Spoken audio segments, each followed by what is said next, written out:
welcome to Dad, Son, and a Game. I'm Luke, the son, and this is... Joel, the dad. How you doing? This is Dad, Son, and a Game, a part of the Enlightened Gamer Network. And we're here to look at Flick 'em Up. Flick 'em Up. Cue old-timey cowboy saloon music. Okay, guys, this is Flick 'em Up. You're sitting across the table from me here, kind of. So this is the box. The edition I got came in. Picked this up at Gen Con. I'm not sure if this is like a deluxe edition or if this is a standard edition or what's going on with it, but man, it is really cool. So I keep this cardboard shell just to keep the wooden box nicer. But it does come in a wooden box that slides out like an old cigar box or something cool like that. And inside the box you get the rule book and the scenario booklet. We'll come back to those in a second. And then you have a whole bunch of stuff in here. So you can tell I store mine on its side, but you have little cacti and these little outlaws, and these little things here are actually packets full of stuff. And inside there, you flip them over and they basically become like your scorekeeping thing. These cowboys have little cowboy hats on them, and then these buildings that are just really cool. So there's a bank here, and we set the bank up to be put these little brown feet on it. And the bank sits on its own, and all these different buildings happen. And so basically the game is super simple in that all you do is you set up these cowboys, and you have a movement disc, and you have a bullet disc, and you just flick them around. You just flick. And you can't, there's very specific directions on how you can flick. You can't flick using your thumb to really get leverage there. You've got to just kind of flick using, your finger. And I've got the black backdrop down here because I want you guys to be able to see things well, like these black bandits that you can't see at all. But these components are awesome. It's the game's half wood or better. Real amazing components, and I think the components are kind of what make this game. I think when I first opened this game and looked at it, they had the huge edition at Gen Con where everything was made out of wood, and that was a great situation. I wish that all the games were made out of wood like those were, and they were that huge, but the box would be this big then, and it would be a super deluxe expensive edition. So what happens in this is basically, I'm just going to show you in the scenario book. You have all these different scenarios in this scenario book here, and it shows you all your buildings that you have. And so here's the first scenario. You set up this town like this. You have your outlaws, and you have your lawmen and your outlaws, and they're getting ready to fight it out. And so you flick these guys around and move them, and use the rules for movement. Basically, where you flick this little disc, you can go. You get 2 actions with each guy, so you can move and shoot or move a couple times. And the rulebook's real simple. There's only a couple pages. I mean, the rules are just not that complex. But you get through these different scenarios, and I haven't played near enough of these scenarios yet to really be able to say what's going on with these later ones. But the early ones, I played with Luke, and I played them with my brother and my dad, and everyone's had a pretty good time playing it so far. So it's just a cool situation to have these. I went through the French there, and then there's German, so it's a multilingual rulebook. But there's 10 scenarios in the base book, and then I've been told there's an expansion coming out that includes several more expansions and horses and cool things like that. I mean, there's not a whole lot to say more about this, except for this wooden box is really cool. The components inside here are really heavy and made well. And then you transform your dining room table into a little western town. And then you can pack it all up in this nice wooden box with really cool art on the top here. And stick it all back together and back on the shelf. And be ready to go on another adventure later. So, yeah. So that was Flick 'em Up. The components. If you don't really understand the rules, you're basically flicking little wooden pieces around the table trying to knock other ones down. People have called it Crokinole with a theme.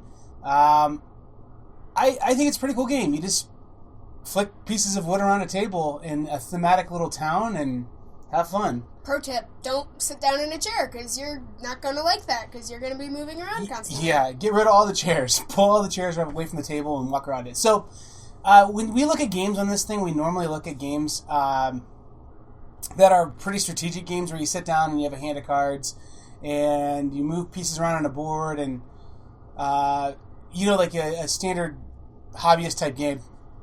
This game's a little different in that you just are flicking stuff around and having fun. So it's a lot lighter than a lot of the games we review. Very different. What do you think of it? I like it, and just the fact that it's fun.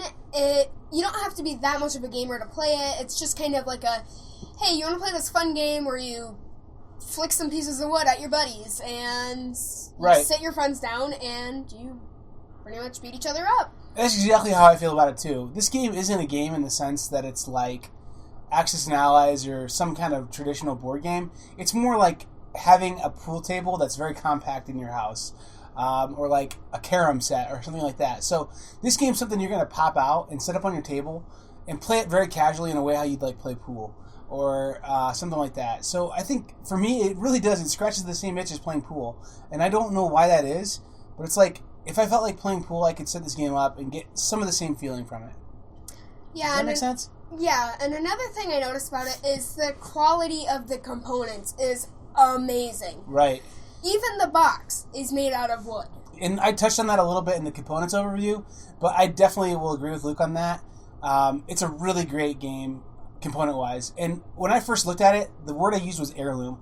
So after I'm long dead and gone, I imagine that Luke will have this game at his house and be playing it with his grandchildren at that point. And then he'll hand it down to his children and grandchildren. And I think it's just a cool deal where the thing is just made so well that it'll be something you play with your kids for a long time. This game's here to stay, I think, too. I think this is just... Sometimes games come out that are a new type of game, and they're the first one in that group, and they kind of, like, set the stage. So there's definitely tons of dexterity games out there, but they've been kind of niche. And this is the first real mainstream dexterity game that I've seen come out from a major publisher. It came out from Pretzel Games, which I think is owned by Z-Man. So I think it's definitely a game that's going to be here for the long term. Not going anywhere, and I think that it's worth having. It's worth picking up. It's a pretty pricey game. I think we played full MSRP at Gen Con for it, but I don't have any regrets paying that price for it. It's been a lot of fun. Yeah. And then, yeah, pretty much. Yeah. So, components, we give it a 10. I give it a 10. You give it a 10, I'm guessing, too, right? I don't know. I might have to give it a 9.999999. Yes. Etc. So the fun factor on this, what about the fun factor? I would give it 7.5, no, 8. Yeah, an 8.5, 9. I mean, it's not like you're like gonna have your plastered on your face smile have to be removed surgically, but it's a lot of fun, like, to play.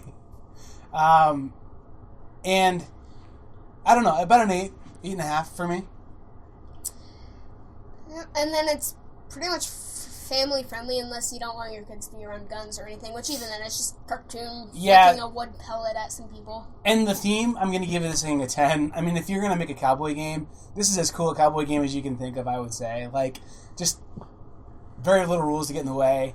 Wild West, just total, like, just rampage of flicking wood everywhere type game. Really fun game. We definitely suggest it, and I don't think Mom's played this one, has she? Not yet. And then one more thing about the theme. I typically don't like games with a Wild West theme. I just don't. I don't know why. Yeah. But this game I just loved because really, yes, the pieces are shaped like that, but with a little imagination, you can pretend you're, I don't know. Yeah, it's super thematic. The other thing that was kind of fun for you, I think, too, is the first time we played this, you were down, like, I don't know, I think maybe 4 cowboys to 1 cowboy, and you somehow came back and beat me, which was pretty astonishing.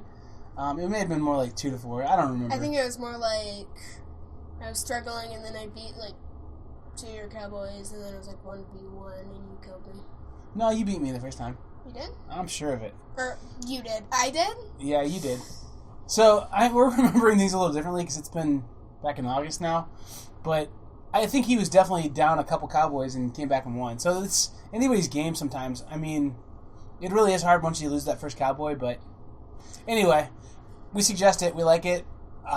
It's pretty enjoyable. Yeah. Anything else?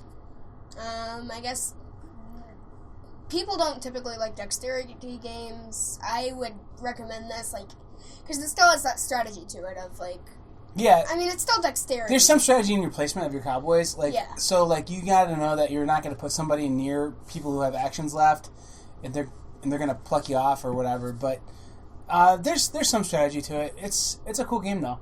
Final thoughts on this video are, we're coming back. I mean, we've came back a million times, but this one I think will stick a little more because we're part of a network now, and the network is actually growing and becoming something. So if you go to enlightenedgamer.com, which I know is a real mouthful, enlightenedgamer.com, you'll get our videos on there in their main feed. You'll get the podcast, the Enlightened Gamer podcast, and blog posts, and any other things that we want to put in that. So it's pretty much just a gaming website for all kinds of gaming, not just limited to board games. Actually, we're the only board game product on there right now. So if you like video games, go check out enlightenedgamer.com. And then, as always, we're on Facebook under Dad, Son, and a Game. And then also, if you go to dadsonandgame.com, we're there. We keep all our stuff up there, too. Occasionally, there's a blog post or some photos.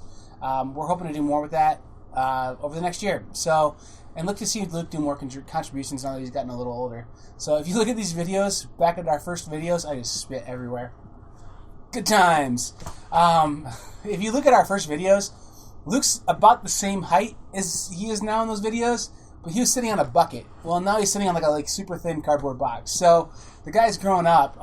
So he has more things to say, and we were going to give him more chances to say more. So if you like to hear what the kid has to say about something, or a preteen, I guess he is now. Oh, sad tear.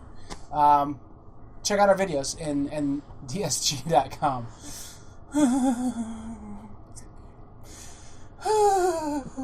My baby's growing up. Credits. Alright, good job.